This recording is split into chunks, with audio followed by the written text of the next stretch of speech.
मुंबई में जॉर्ज फर्नांडिस ने यदि हड़ताल का नारा दिया, 500 लोग भी रास्ते पर आने के लिए तैयार नहीं। ये ठीक है कि जॉर्ज फर्नांडिस हमारा मित्र है, हमारे फास्ट फ्रेंड्स में से है, संघ सृष्टि से भी उसका संबंध अच्छा है, परम पूजनीय गुरु जी का स्नेह उसने प्राप्त किया था। वो भी पब्लिकली कहता है कि गुरु जी का स्नेह मुझे प्राप्त हुआ, इसका मुझे गर्व है। वो सारे अपने संबंध अच्छे, किंतु ये जो प्रतिमा निर्माण के द्वारा उसने बम्बई का बादशाह मजदूर क्षेत्र का बना था, आज उसकी हालत क्या है? 500 लोग भी उसके कहने पर नहीं आ सकते रास्ते पर। फिर भी इतना बारीकी से तो कोई सोचता नहीं, ये समझने में टाइम भी लगता है, तो कोई विश्वास नहीं करता था। हमने कहा भाई सामूहिक नेतृत्व के आधार पर ही चलेंगे। होते होते संघ के क्षेत्र में भी इस पर विश्वास नहीं रखा जाता था। एक घटना हुई जिसके कारण संघ के लोगों को भी लगा कि भाई ये सामूहिक नेतृत्व का सिद्धांत शायद ठीक होगा। क्या हुआ? गुजरात में किसान संघ का आंदोलन हुआ। कोई एक नेता नहीं था, 40 से 50 तक जवान लोग, मोटरसाइकिल, साइकिल, पैदल, पूरा गुजरात उन्होंने छान डाला। आंदोलन हुआ। आंदोलन में 1.5 लाख 2 लाख लोग रास्ते पर आए। पुलिस की फायरिंग हुई, उसमें कुछ लोगों की मृत्यु हुई, जिसमें 2 महिलाएं भी थी। असेंबली चल रही थी, विधानसभा चल रही थी। अमर सिंह चौधरी कांग्रेस के चीफ मिनिस्टर, तो लोगों ने पूछा कि भाई इतना आंदोलन चल रहा है, आप आंदोलनकारियों के साथ बात क्यों नहीं करते? तो उन्होंने कहा, और ये अखबार में आया था, कि मैं बात किसके साथ करूं? हवा के साथ बात करूं? It is a leaderless organisation. ये संगठन का कोई नेता ही नहीं है, तो मैं किसके साथ बात करूं? तो फिर लोगों ने कहा भाई जो संवैधानिक प्रेसिडेंट, जनरल सेक्रेटरी, उनके साथ बात करो। अब ये सब अखबारों में आया। This is a leaderless organisation, ऐसा उन्होंने कहा। बिल्कुल सही बात। कोई एक लीडर गुजरात में किसान संघ का नहीं था, अलग अलग लोग थे। मैंने यहां तक कि आखिर में जब निगोशिएशन के लिए जाना पड़ा तो अपने हसमुख भाई दवे को नेतृत्व करना पड़ा, क्योंकि इनको निगोशिएशन का अभ्यास है। किंतु किसान संघ में कोई एक व्यक्ति की प्रतिमा बड़ी की ऐसा नहीं था। ये जब हुआ तब संघ क्षेत्र के लोगों को विश्वास हुआ कि सामूहिक नेतृत्व भी हो सकता है। अब सामूहिक नेतृत्व का मतलब क्या होता है? हर एक मजदूर को जागरूक करना, प्रशिक्षित करना, अपने क्षेत्र के बारे में, अपने काम के बारे में, यूनियन के बारे में। ऐसे जो जागरूक, प्रशिक्षित मजदूर है, हर स्तर पर वो बीच में इकट्ठा आ जाए, 15 दिन में एक बार, 1 महीने में एक बार, 2 महीने में एक बार। और आज की परिस्थिति क्या है, इसमें से रास्ता कैसे निकाला जा सकता है, इस पर सामूहिक विचार विमर्श करें। ऐसा नहीं कि ठेंगड़ी जी ने कहा है, ऐसी बात नहीं। सामूहिक विचार विमर्श करें और सामूहिक विचार विमर्श के आधार पर सामूहिक निर्णय लें। अब सामूहिक विचार विमर्श होता है तो सभी पक्ष सामने आते, सभी पक्ष सबके सामने आते, उस पर लोग विचार भी कर सकते। तो इस तरह से सामूहिक विचार विमर्श के पश्चात सब मिलकर एक मत से कोई सामूहिक निर्णय ले। सामूहिक निर्णय को सब लोगों ने मिलकर क्रियान्वित करना, यह सामूहिक नेतृत्व है। अब अपने यहां सामूहिक नेतृत्व के कारण संगठन खड़ा होता है। व्यक्तिगत नेतृत्व के कारण संगठन की आवश्यकता ही नहीं लोगों को प्रतीत होती, इसलिए संगठन खड़ा ही नहीं होता। अब अपने यहां ये गलत पद्धतियां क्यों आई, यह आपके ध्यान में रहे, यह भी मैं आवश्यक समझता हूं। ऐसा है कि एक बड़े विचारक, साहित्यिक, जिनका नाम है स्टीफन कोवे, COVY, स्टीफन कोवे, इनके मन में आया कि यशस्वी कौन होता है, इसका अध्ययन किया जाए। तो उन्होंने इंग्लिश में सक्सेस लिटरेचर जितना है, सक्सेस लिटरेचर आप समझ गए क्या, माने यश प्राप्त करना जिसमें बताया जाता है, ऐसा साहित्य इंग्लिश में जितना है वो सारा पढ़ा। तो उन्होंने कहा कि 200 वर्ष का ये साहित्य है, सक्सेस लिटरेचर 200 वर्ष का है। किंतु सारा पढ़ने के बाद उन्होंने कहा कि एक स्टार्टलिंग फैक्ट, स्टार्टलिंग माने चौंका देने वाली एक बात मेरे ध्यान में आई कि है तो 200 साल का सक्सेस लिटरेचर, किंतु इसके दो हिस्से होते हैं। शुरू से 125 साल 130 साल एक अलग ढंग का लिटरेचर है, आगे का 75-80 साल का दूसरे ढंग का साहित्य है। ये जो पहला साहित्य है उसको उन्होंने नाम दिया कैरेक्टर एथिक, और इधर का जो है उसको नाम दिया पर्सनैलिटी एथिक। तो उन्होंने कहा कि अपवाद के रूप में पहले टाइप की कुछ किताबें दूसरे टाइप में दिखेगी, किंतु पहला टाइप 125-130 साल का वो एक कैरेक्टर एथिक, आगे का पर्सनैलिटी एथिक। अब कैरेक्टर एथिक का मतलब उन्होंने बताया कि उस साहित्य में आपको ये मिलता है कि हाउ टू बिकम ग्रेट, कि स्वयं ग्रेट कैसे बनना, श्रेष्ठ कैसे बनना, श्रेष्ठ गुण अपने अंदर कैसे प्राप्त करना, ये बताया जाता है। और पर्सनैलिटी एथिक में ये नहीं बताया जाता कि श्रेष्ठ कैसे बनना, तो हाउ टू अपीयर ग्रेट, हम श्रेष्ठ है ऐसा दुनिया को कैसे बताना। आप दोनों में अंतर समझ गए ना। एक में है, पहले था हाउ टू बिकम ग्रेट, कि स्वयं श्रेष्ठ कैसे बनना। दूसरे में हाउ टू अपीयर ग्रेट, कि दुनिया के सामने मैं बड़ा श्रेष्ठ पुरुष हूं ऐसे कैसे दिखाना। स्वयं श्रेष्ठ बनना ये बात नहीं थी। तो उन्होंने ये कहा कि दोनों तरह का जो साहित्य है इसमें, ये जो दूसरा पर्सनैलिटी एथिक है उसी का नाम तो इमेज बिल्डिंग है। प्रतिमा निर्माण, इमेज बिल्डिंग माने व्यक्ति उतना बड़ा नहीं रहता, उसको बड़ा बनाया जाता है, बताया जाता है। तो ऐसे जो लीडरशिप खड़ी होती है वो ज्यादा दिन चलती नहीं, वो कभी एक्सपोज हो जाते हैं, वो सेकेंडरी टाइप की लीडरशिप है। सच्ची लीडरशिप उन्हीं लोगों की ज्यादा अखंड चलती है जो रियली ग्रेट है, जो वास्तव में श्रेष्ठ है। ऐसे लोगों का नेतृत्व यह विश्वसनीय होता है। दूसरे टाइप का नेतृत्व थोड़ा उभर कर ऊपर आता है, थोड़े दिन चमकते हैं और फिर 4 दिन की चांदनी, फिर अंधेरी रात है, वैसा सारा मामला खत्म होता है। अब आज भी जो अखबार पढ़ते हैं उन्होंने देखा है, एक समय था क्लिंटन की इमेज कितनी बड़ी बनाई थी कि सारे अमेरिका में और दुनिया में क्लिंटन के जैसा श्रेष्ठ पुरुष कोई नहीं। आज की अवस्था है। तो ये पर्सनैलिटी एथिक। किंतु थोड़े दिन के बाद अमेरिका में विचार करने वाले भी काफी लोग हैं। एक विचारक, साहित्यिक, फिलिप डोनाल्ड उसका नाम है, उसके मन में अचानक रात में सोते सोते एक विचार उसके मन में चमक गया, फ्लैश हुआ। विचार क्या था? उसको भी बड़े लोगों की जीवनियां पढ़ने का शौक था। बहुत लोगों के चरित्र, जीवनियां उसने पढ़ी थी। सोते सोते एक दिन विचार मन में फ्लैश हुआ कि इतना मैंने पढ़ा है, लेकिन उसमें किसी के भी विषय में स्पेसिफिकली, विशेष रूप से उसके लीडरशिप क्वालिटी के विषय में मूल्यांकन नहीं आया।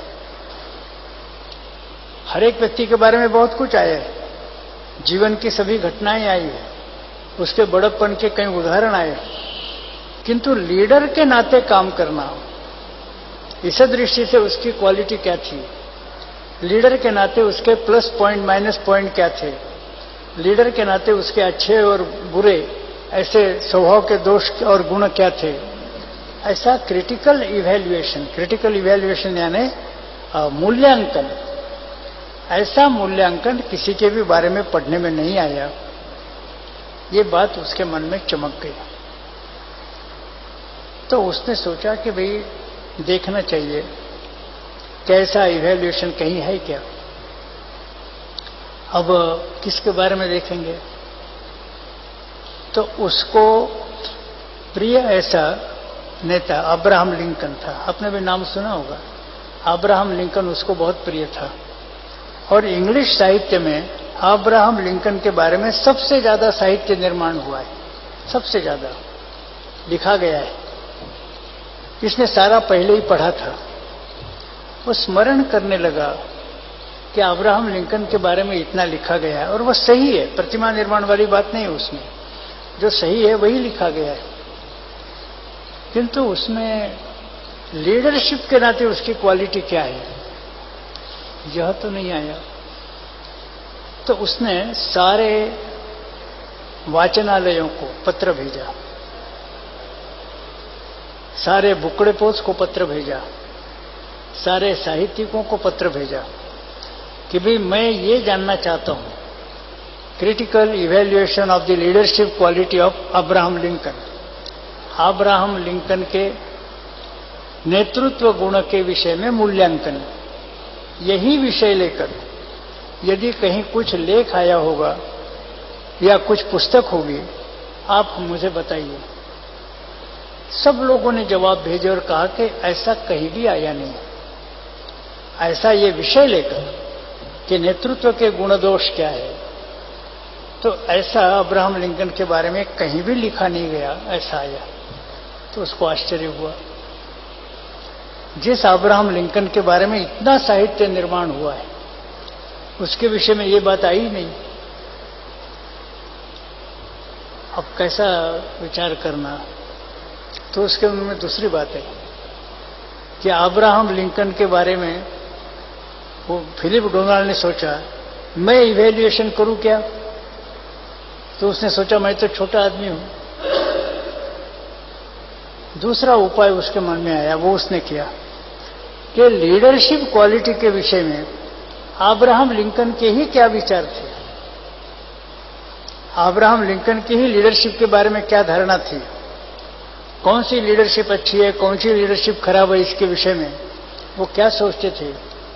उन्होंने जो कुछ बोला और जो कुछ किया, वर्ड्स एंड डीड्स, माने उन्होंने जो जो बोला, जो जो लिखा और जो जो काम किया, उस पर से उनके विचार क्या थे ये हम देख सकते हैं क्या। इस नाते फिर से सारा साहित्य पढ़ा। उसमें से उनको पता चला कि अब्राहम लिंकन स्वयं अलग अलग प्रसंगों में जो बोल चुके, अलग अलग प्रसंगों में जिस ढंग से उन्होंने काम किया, उससे लीडरशिप क्वालिटी के बारे में, नेतृत्व गुण के विषय में उनके मन में क्या विचार होंगे यह समझ सकते हैं।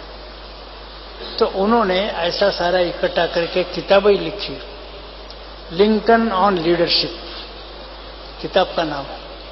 लिखने वाले फिलिप डोनाल्ड से लिंकन ऑन लीडरशिप। और उसमें व्यवस्था ऐसी की है कि एक एक पहलू लेकर लिखना और आखिरी में उसका सारांश लिखना। प्रिंसिपल्स ऑफ लीडरशिप, ये 1, 2, 3, 4, तो बहुत अच्छे ढंग से लीडरशिप क्या होती है उसके विषय में अब्राहम लिंकन के विचारों का संकलन उसमें दिखाई देता है।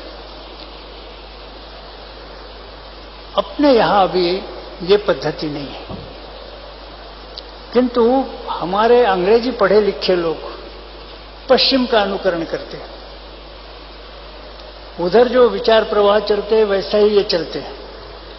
और आप यदि बारीकी से देखेंगे तो वहां जो विचार प्रवाह चले अपने देश में 5 साल के बाद, 10 साल के बाद वो आए।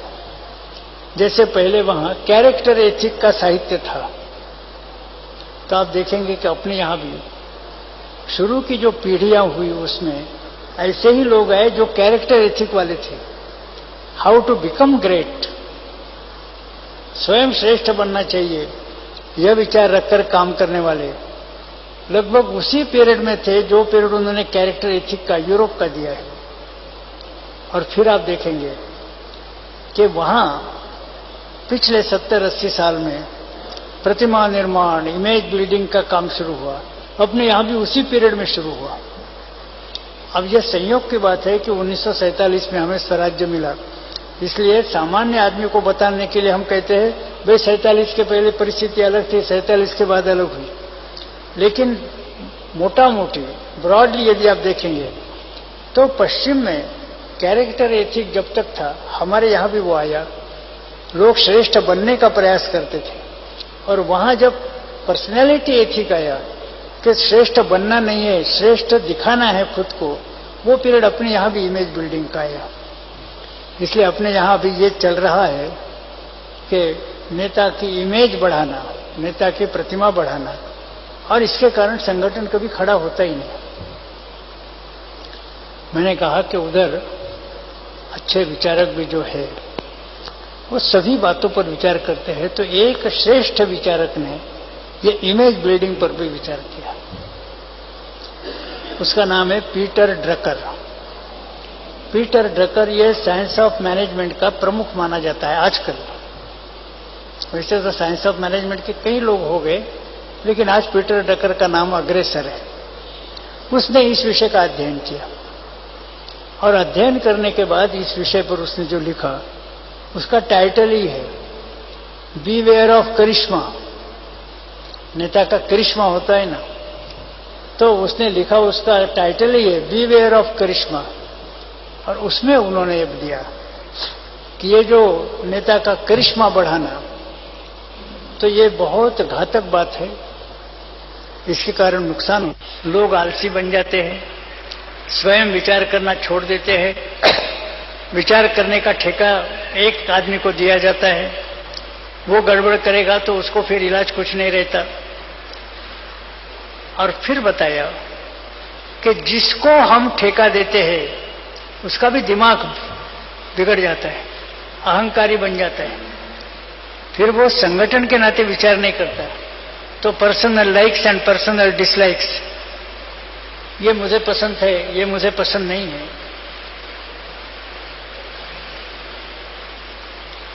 ये मुझे पसंद है, ये मुझे पसंद नहीं है, तो पर्सनल लाइक्स एंड डिसलाइक्स पर काम चलता है, तो सारा संगठन गलत दिशा में जाता है। और इसके कारण आदमी भी बिगड़ जाता है और देश का भी नुकसान होता है। तो उसके 3 उदाहरण उसने दिए। उसने कहा कि पिछले शताब्दी में सबसे ज्यादा करिश्मा जिनका बढ़ाया गया, प्रतिमा, इमेज सबसे ज्यादा जिनकी बनाई गई, ऐसे 3 लोग हुए, मुसोलिनी, हिटलर और स्टालिन। और उसने कहा कि तीनों का इतिहास देखिए, उनका करिश्मा बहुत बढ़ाया गया, और बाद में तीनों देश कहां गए? खड्डे में गए। तीनों देशों की पराजय हुई, तीनों देशों का बड़ा नुकसान हुआ इनके करिश्मे के कारण। यह एक उदाहरण दिया। फिर दूसरा दिया कि जहां करिश्मा नहीं है,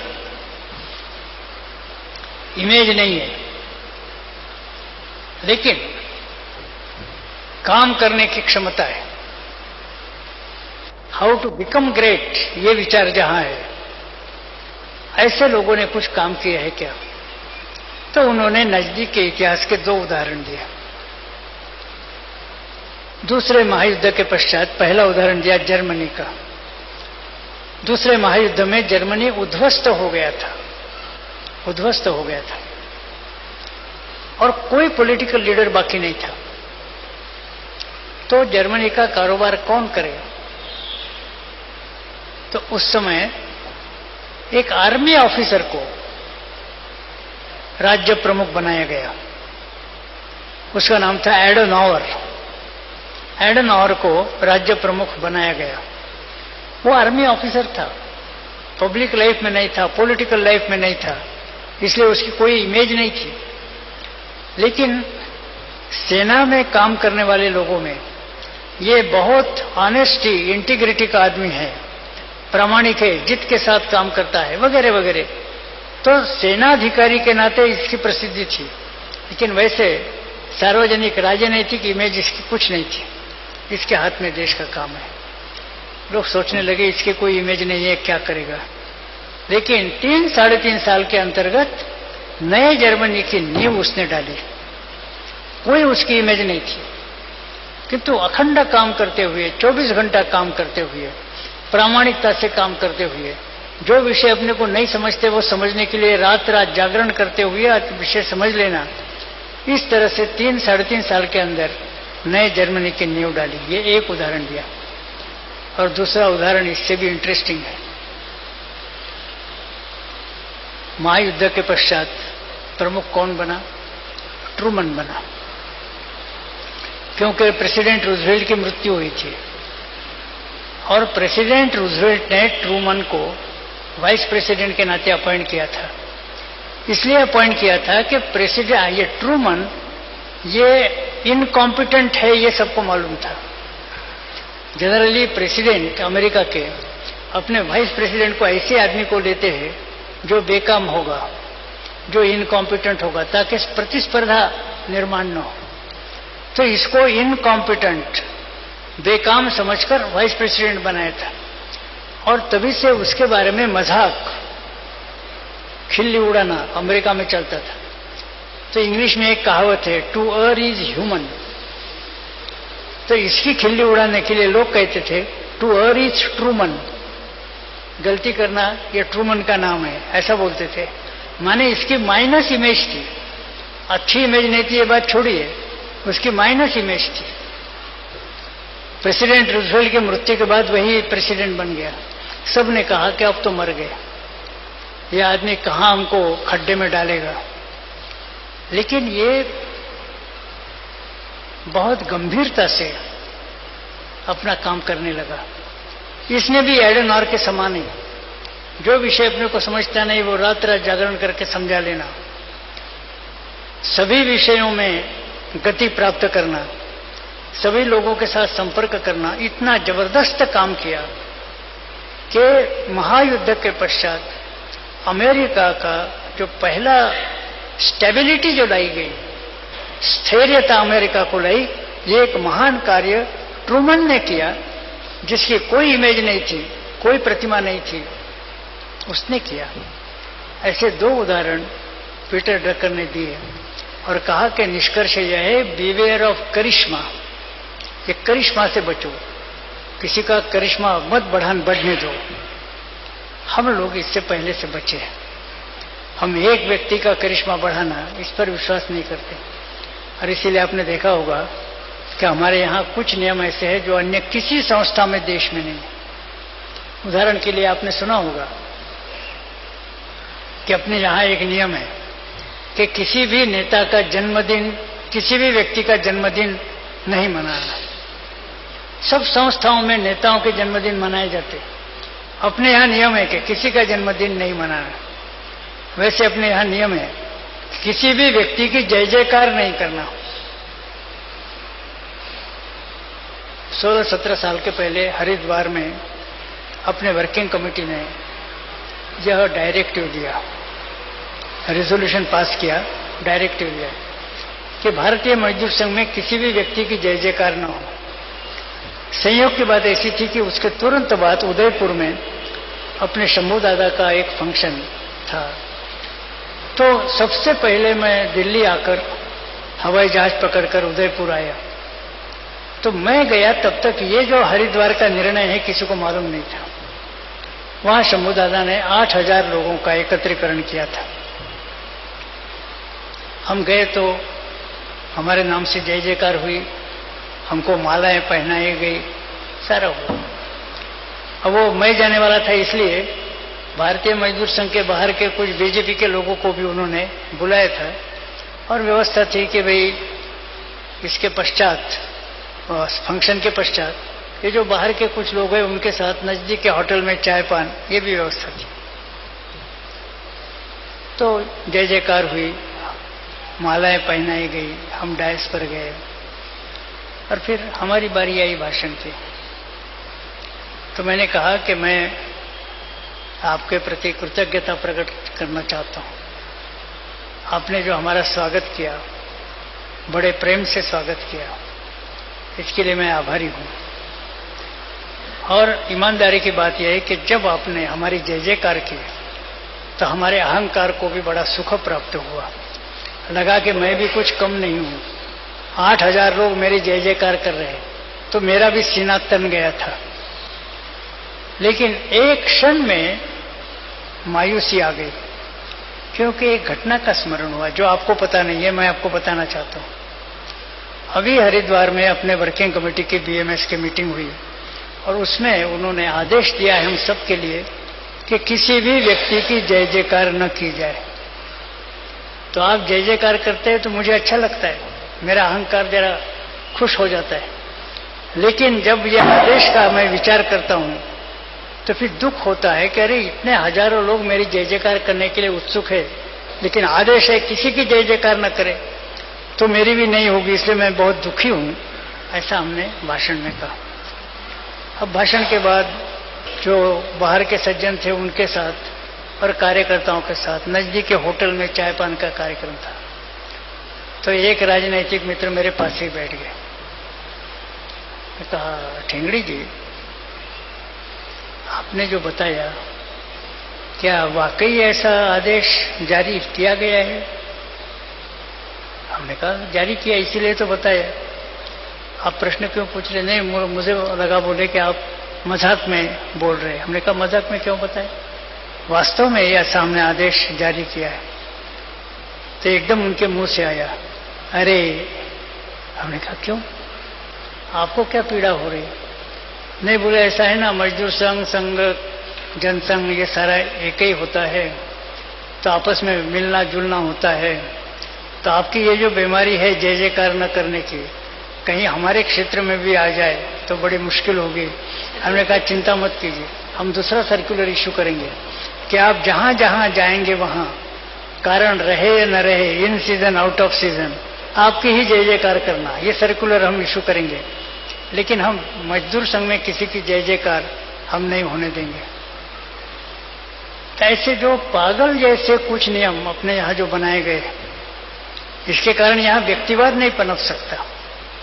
ये ठीक है कि जैसे मैंने कहा कि बाहर के विषैले कीटाणु अपने यहां भी आ सकते हैं, और खासकर दूसरे यूनियन से जो लोग आते हैं, दूसरे यूनियन से, कोई कम्युनिस्ट यूनियन से आता है, कोई इंटर के यूनियन से आता है।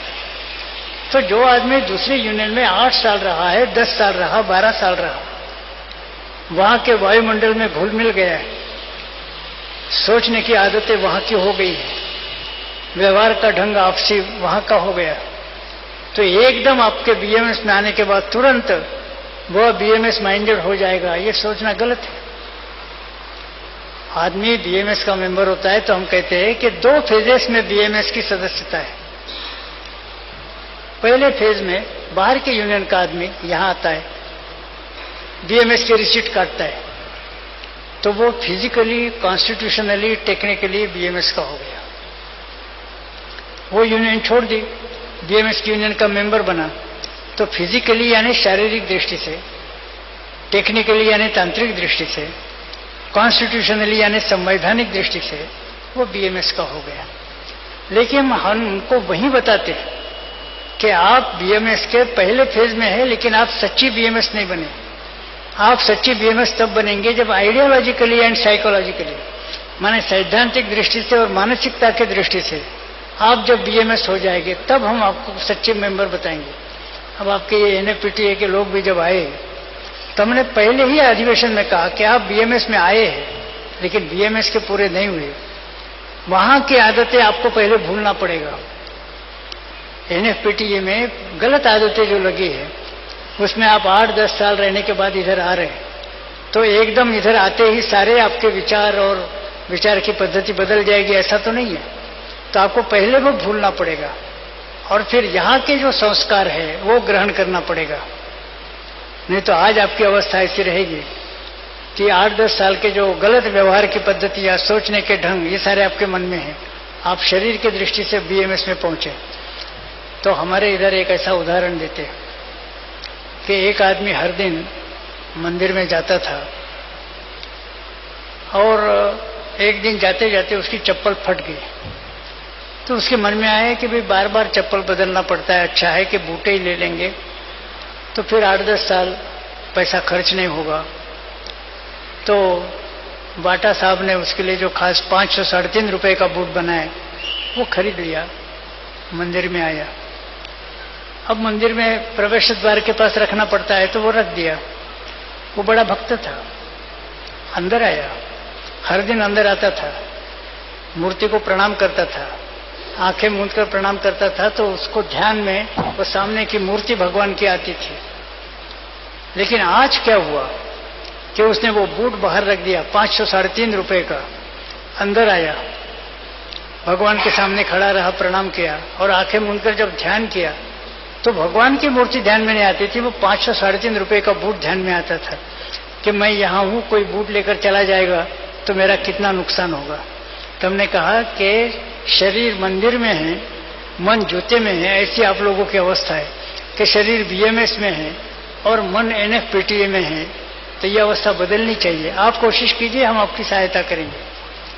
तो ये 2 लेवल पर अपनी मेंबरशिप है। तो इस दृष्टि से बीएमएस माइंडेड हर एक ने बनना चाहिए, यूनियन माइंडेड नहीं। अन्य संस्थाएं और भारतीय मजदूर संघ में क्या फर्क है? यह पहले ही अधिवेशन में 1967 में पहले ही अधिवेशन में यह कहा गया कि अन्य यूनियन में मनुष्य सबसे पहले यूनियन माइंडेड होता है कि मैं इस यूनियन का हूं। और चूंकि उस इंडस्ट्री की यूनियन सेंट्रल लेबर ऑर्गेनाइजेशन के साथ संलग्न है, इसलिए थ्रू दैट यूनियन, उस यूनियन के माध्यम से मैं सेंट्रल ऑर्गेनाइजेशन का हूं। एक यूनियन है, इंटक से संबद्ध है। तो जो कार्यकर्ता है वो अपने को यूनियन का कार्यकर्ता मानता है और वो यूनियन इंटक के साथ संलग्न है, इसलिए अप्रत्यक्ष रूप से उस यूनियन के माध्यम से वो इंटक का कार्यकर्ता होता है। हमने कहा हमारे यहाँ उल्टी पद्धति है, हर एक कार्यकर्ता बीएमएस का कार्यकर्ता है और चूंकि उस जिस उद्योग में है वहां की यूनियन बीएमएस के साथ संलग्न है, वो उस यूनियन का कार्यकर्ता थ्रू बीएमएस के माध्यम से प्रत्यक्ष रूप से बीएमएस का कार्यकर्ता, अप्रत्यक्ष रूप से यूनियन का कार्यकर्ता। तो ये उल्टी पद्धति यहाँ है। यह बात 1966 में ही कही गई थी।